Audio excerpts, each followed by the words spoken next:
เคยโฟดว่าตัวเองโสดอยู่บ่เคยอยู่ก็บ่มีคนทักมาหาเอาแล้วบาดนี่พี่น้องเอ้ยหรือว่าเขาบ่เชื่อบ่เนาะคือน้องเป็นผู้งามผัดโฟดโสดเขาสิบ่เชื่อเนาะยันแบบนั้นบ่เสิร์ชว่าคือน้องว่าอยากได้แฟนอยากได้ผู้บ่าวเนาะถ้าคลิปไปแล้วมีผู้หมักอีดีเด้อซะน้องเอาบ่พร้อมแล้วบ่พร้อมจะเอาแล้วเนาะจริงจังบ่น้อง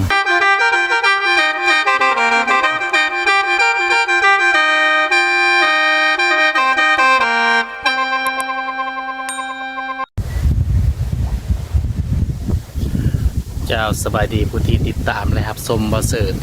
ทุกท่านเนาะบ่ว่าจะเป็นภายในหรือบนต่างประเทศก็ยินดีต้อนรับเข้าสู่ช่องบ่เสิร์ช Channel คือเก่าคือเดิมมื้อนี้ก็ได้เป็นครับเนาะนี่ก็เป็นวันเสาร์ก็เลยมีเวลาว่างมีโอกาสมาลมกับสาวโสดอีกมื้อนี้ก็ได้เนาะแต่เป็นสาวโสดที่ว่าหน้าตาดีแหละพี่น้องเนาะก็ได้พา FC เข้ามาลมมาสัมภาษณ์น้องเพิ่นพร้อมๆกันก็เข้าไปถามน้องเพิ่นโสดบ่เนาะแต่แกเป็นผู้สาวที่ว่างามนะก็บ่มั่นใจว่าน้องคนนี้โสดหรือมีแฟนถ้าว่าโสดเปิดใจบ่ก็สิได้ถามให้พี่น้อง FC ได้รับรู้ได้รับชมไปพร้อมๆกันพี่น้องเอ้ยเนาะถ้าหากว่าบ่เสิถามอันใดบ่เหมาะสมหรือว่าผิดพลาดประการใดก็ขอโทษขออภัยนำพี่น้องเอ้ยเนาะโดยแล้วก็ขอกำลังใจนำ FC เด้พี่น้องเอ้ยเนาะฝากกดไลค์กดแชร์กดติดตามให้บ่เสิร์ชเด้อเนาะเพื่อได้มีผลงานดีแด้พี่น้องเอ้ยเนาะโดยฉะนั้นก็สิได้พา FC เข้าไปลมไปสัมภาษณ์ทางน้องเพิ่นพร้อมๆกันเนาะพี่น้องเอ้ยเนาะวันนี้ก็พา FC มาลมกับสาวโสดที่ว่าหน้าตาดีอยู่พี่แหละพี่น้องเอ้ยอยู่ทงนาลมกับขอนข่างว่าแห้งมื้อนี้ก็ได้โวอยู่ลมก็ได้ถ้าว่าเสียงบ่ชัดเจนก็ขออภัยนำพี่น้องเอ้ยเนาะก็กดซาเบิ่งไปนำกันพี่น้องเอ้ยเพราะว่าสาวคนนี้เป็นสาวหน้าตาดีก็เคยถ่ายคลิปมาแล้วพี่น้องเอ้ยเนาะแต่ก็บ่ฮู้ว่าเพิ่นมีแฟนหรือยังก็สิได้ขออนุญาตถามเพิ่นแล้วก็รับรู้ไปพร้อมๆกันนั่นแหละเนาะชื่อว่าได้บ่น้องชื่อภูสาวภูโอ้สาวภูสาวงามเป็นอะไรจักปีน้องปัจจุบันนี่18 ปีโอ้เรียนจบม.7แล้วบ่เคยไปได้บ่ได้เรียนฮอดห้องได้ซะน้องบ่ได้เรียนบ่ได้เรียนเลยแม่โอ้คือบ่เรียนน้อง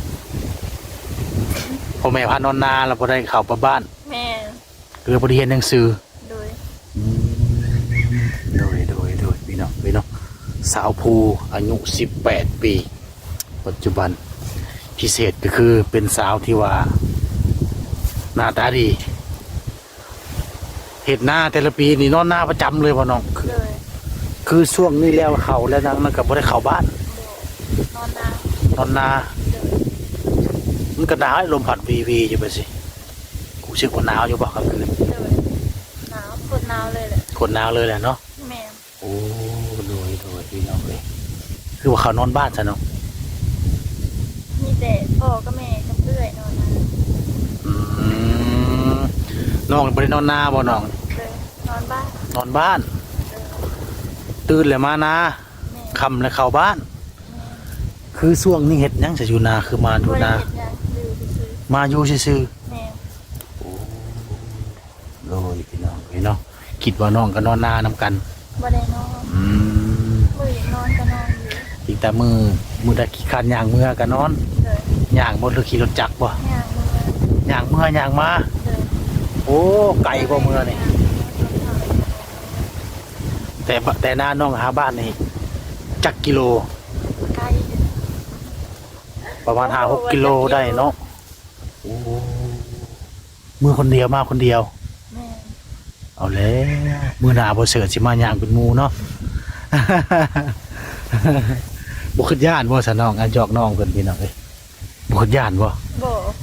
กระเลาะทงนานี่แล้วบ่ เลย โอ้โดยพี่น้องเอ้ยคิดว่ามาช่วงนี้เป็นหน้าแรกจะนำปลูกหมักโมหมักแตงบ่ได้ปลูกบ่ บอกไม่เคยปลูก บ่ได้ปลูกเนาะ เลย อืมที่ว่ามาแล้วก็ดูน้ำไห้น้ำนาเลี้ยงงัวบ่ เลยเลี้ยงเลย โอ้หรือว่ามาเผางัว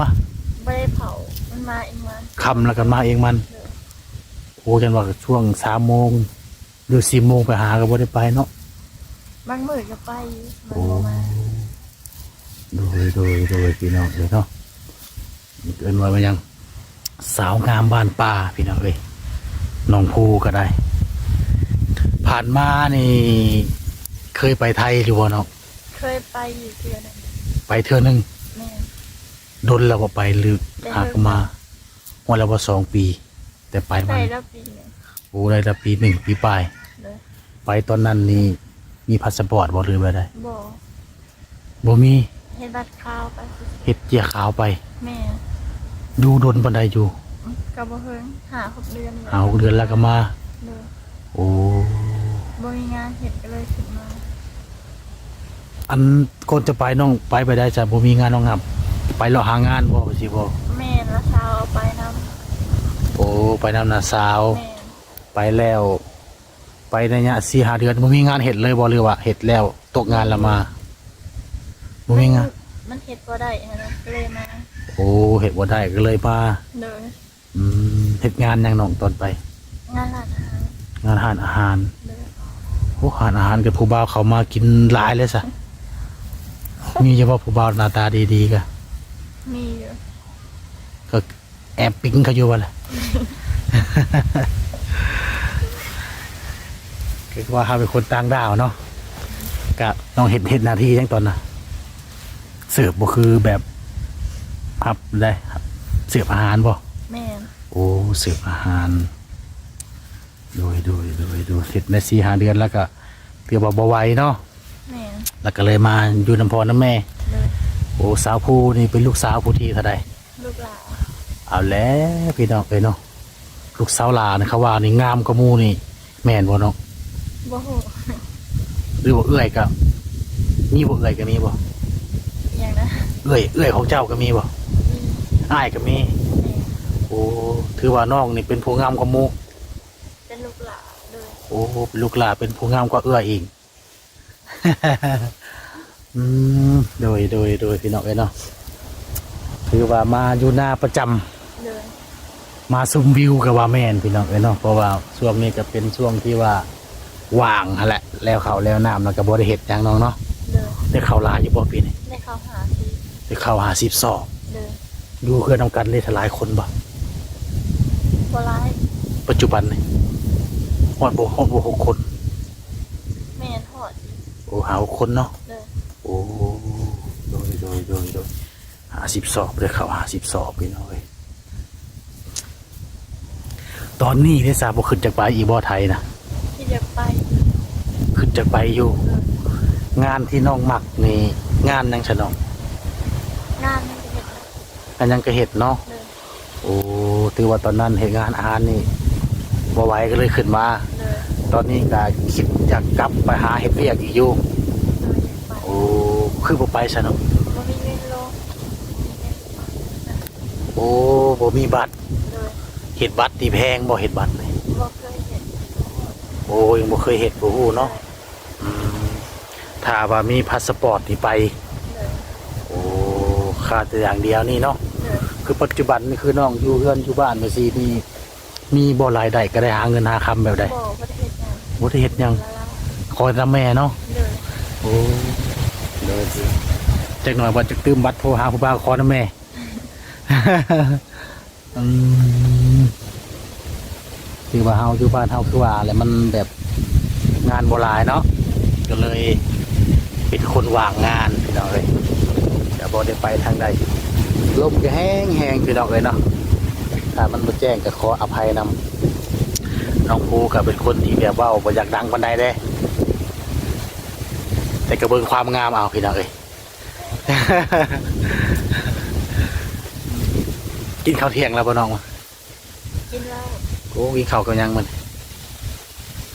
ตามกระปู ทำกระปู แม่ โอ้น้องบ่ไปหาคน เรื่อยไปหา โอ้น้องก็คุดได้อยู่บ่ บ่เคยไป บ่เคยไป เลย โอ้มีแต่กินผลงานของเอื้อยเนาะ เออกระปูนายแหละเนาะ แม่ อืมเดี๋ยวบ่ได้กบนำบ่ได้บ่กบ บ่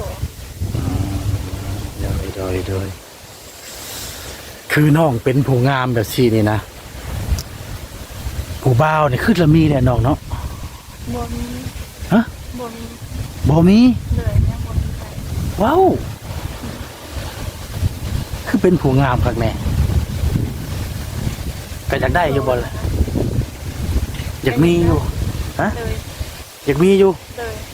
แต่ว่ามีใครเอาอ่ะนะ บ่มีไผเอา เลย คืออยู่ในบ้านเฮาเนี่ยนะคนรุ่นราวเขาวเดียวมีจะไปแบบผู้นี่โอ้สนใจแล้วเนี่ยเป็นน้องมีบ่แบบนี้ก็ บ่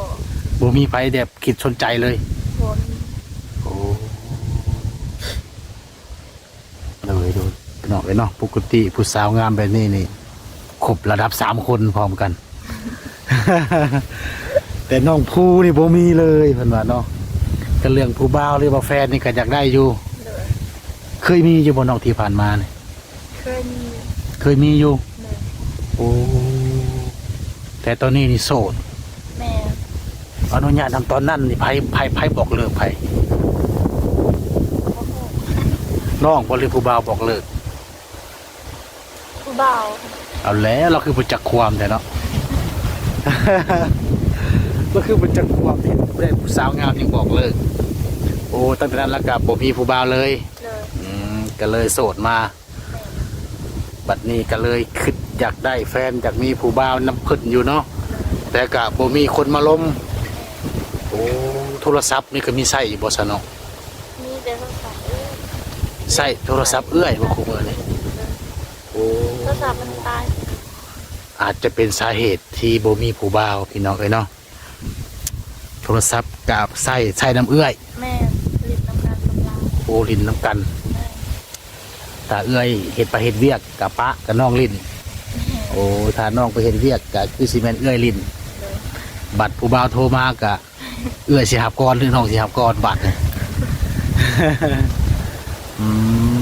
โดยพี่น้องเอ้ยเนาะคือโทรศัพท์ลินยังได้น้องลินเฟซได้บ่ลินไลน์กับลินบ่ บ่ได้เคยลินไลน์ โอ้บ่เคยลินไลน์ลินแต่เฟซบุ๊กโอ้ลินแต่เฟซบุ๊กเคยโพสต์ว่าตัวเองโสดอยู่บ่ เคย เคยอยู่ เลย ก็บ่มีคนทักมาหา แม่ เอาแล้วบาดนี่พี่น้องเอ้ยมีบ่เขาบ่เชื่อบ่เนาะ บ่ฮู้ คือน้องเป็นผู้งามผัดโฟดโสดเขาสิบ่เชื่อเนาะยันแบบนั้นบ่เสิร์ชว่าแต่ความจริงแล้วก็โสดอีหลี แม่ ก็เคยโพสต์ฐานะในเฟซโสดอยู่พี่น้องเอ้ยเนาะแต่กะคนที่มาสนใจนี่ก็บ่มีสงสัยที่ว่า เป็นสาวหน้าตาดีนี่เขาอาจจะบ่เชื่อพี่น้องเอ้ยเนาะบุคคลใดหน้าตาดีนี่ก็โสดกันจักยากและสะบัดนี่เฮ็ดแนวใดจึงได้แฟนนำหมู่สะบัดนี่คือน้องเปิดคลิป เปิดใจกับว่าแม่น้องเนาะ แม่ คือน้องได้ถ่ายคลิปตัวหนึงเนี่ยเนาะพอน้องโคหน้ามาถ่าย FC เพิ่นบ่ได้ลมบ่สักกับน้องบ่มีเลยเอา ถ่ายก็ถ่าย ถ่ายซื่อ เลย ๆคือถ่ายกับบ่เสิร์ชมื้อนี้นี่มี FC บ่เสิร์ชสนใจเด้อซะเนาะเฟซนี่ก็สะดวกแจกบ่คือไปได้ เลย สะดวกแจกให้ FC เนาะโอ้โดยพี่น้องพี่น้องคือน้องว่าอยากได้แฟนอยากได้ผู้บ่าวเนาะ เลย ถ้าคลิปไปแล้วมีผู้หมักอีดีเดสนองเอาบ่พร้อมแล้วบ่ เลย พร้อมจะเอาเลยเนาะ พวกดนตรี เอาความจริงเนาะโอ้ยันเอาว่าตัว FC สิคือน้องเป็นผู้สาวที่ว่าหน้าตาดีแน่นอน FC นี่สนใจหลายเนาะปัญหานี่ยันน้องว่าตัวอันน่ะ พวกเคยตัว บ่เคยตัวเนาะว่าแท้ เลย โอ้โดยพี่น้องเอ้ยเนาะน้องเพิ่นยืนยันหน้าตาก็ดีนิสัยก็ดีบ่เคยตัวผู้ใด ยกเว้นว่าเขาตัวเฮาก่อน เลย โอ้โดยพี่น้องเนาะคือน้องภูก็เคยผู้บ่าวตัวเทื่อหนึงเคยถือผู้บ่าวตัวเทื่อหนึงเพิ่นว่าก็เลยครองโสดบัดนั้นแบบมาเวลานี้ก็เลย อยากได้แฟนอยากได้ผู้บ่าวพี่น้องเอ้ยก็ทักทายเข้ามาพี่น้องไปเนาะบ่เสิร์ชสิได้ขอเฟซน้องภูเมียนก็ไว้แจ้งกับ FC ถ้าว่าผู้ใดสนใจก็ทักทายเข้ามาทางเฟซหรือว่าทางไลน์ของบ่เสิร์ชนั่นแหละก็สิได้ส่งเฟซน้องภูให้น้องๆเนาะถ้ามี FC สนใจอยากลมอยากคุยนี่น้องสิลมสิคุยคนแบบใดน้องนิสัยของเขาที่น้องมัก แบบได้ก็ได้ แบบใดก็ได้ เลย คนขี้เหล้าหมักบ่ เพราะว่าการคือว่าแบบใดก็ได้ซะคนขี้เหล้าบ่หมักเนาะ เลย คนติดสิ่งเสพติดหมักบ่บัดนี้ บ่ บ่หมักเนาะฉันน้องต้องแยกไหมจังหน่อยเพิ่นสิหมักนำได้จังหน่อยคนกินเหล้าบ่หมักเนาะ เลย สูบยาสูบบุหรี่นี่ลมได้บ่สูบยาธรรมดายาสูบธรรมดา ได้ ได้เนาะ เลย โอ้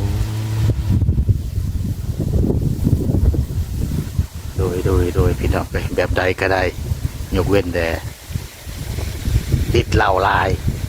สิ่งเสพติดกับบ่มักพี่น้องเอ้ยขอเพียงแต่ว่ามีความรับผิดชอบหักแท้หักจริง เลย บ่หลอกกันเนาะ เลย อืมอายุเด้อซะเนาะจักปีน้องกะ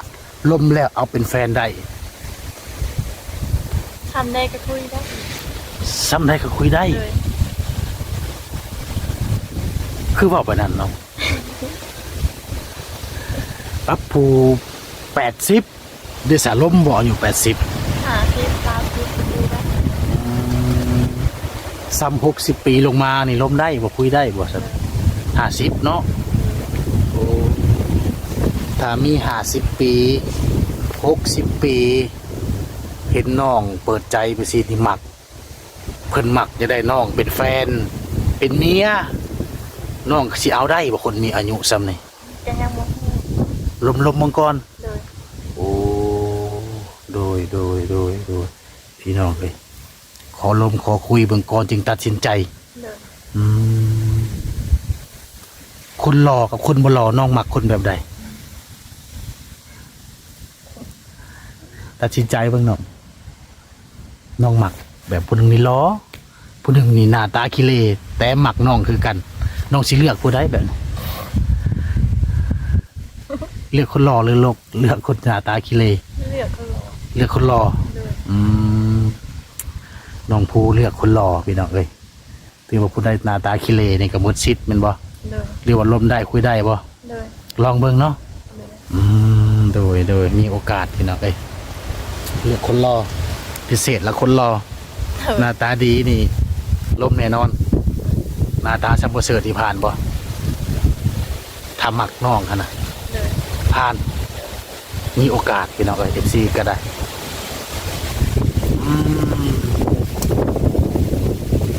เป็นผู้สาวงามพัดโสดบัดนี้กันอยากได้แฟน คือน้องออกมาเปิดคลิปไปสิได้สาน้องพ่อแม่เพิ่นบ่ได้ห้ามบ่หรือว่าใดเพิ่นบ่ได้ห้ามเนาะ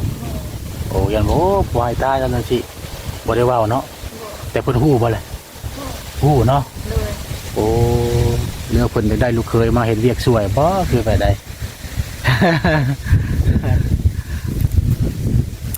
ที่เคยมีแฟนนี่คนบ้านเดียวกันบ่เคยไปได้ แม่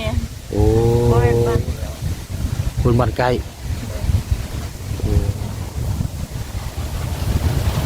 เดินเนาะที่เปิดคลิปเปิดใจที่เก่าตอนนี้ถ้ามีผู้ล้มแล้วเข้าใจกันเนาะหรือว่าให้ความสำคัญซึ่งกันและกันน้องผู้นี่ก็พร้อมที่จะสละความโสดนั่นแหละพี่น้องเอ้ยเนาะแต่การยากที่จะมีคนมาลงมาคุยกันแหละพี่น้องเอ้ยยากว่าสิมีบ่ผู้ที่ว่าจะมาเป็นแฟนเนาะ เลย โอ้โดยพี่น้องเอ้ยอ่ะถ้าว่าสนใจก็ลองทักลองคุยเข้ามาลองเบิ่งพี่น้องเอ้ยเนาะถ้าเว้าถึกอกถึกใจ หรือเว้าถึกคอนิสัยเข้ากันได้ อาจจะเป็นผู้โชคดีก็ได้พี่น้องเอ้ยเนาะตอนนี้น้องผู้นี่ฐานะหัวใจนี่สิห้องเลยโสดหมดเลยว่างเนาะ แม่ อ เอาภายที่ได้เป็นผู้ที่หนึ่งที่ได้เข้ามาอยู่พี่น้องเลยก็ลองทักลองลมลองคุยกันลองเบิ่งเดี๋ยวน้องภูกับสีคอยศึกษากันไปถ้าว่าเข้ากันได้ก็สิตกลงเป็นแฟนเนาะน้อง เลย คือสมุดล่มแล้วคุยแล้วนะคือ FC ของบ่เสิร์ชส่วนหลายเป็นคนไทยเนาะน้องเนาะถ้าเพิ่นมักเพิ่นอยากได้ไปอยู่นำเด้ซะไปได้บ่ประไทย ก็บ่ ก็บ่ฮู้คือกัน เลย ยังตัดสินใจบ่ได้ เลย โอ้ก็ขอลมมาซะก่อน แม่ อืมโดยพี่น้องเนาะ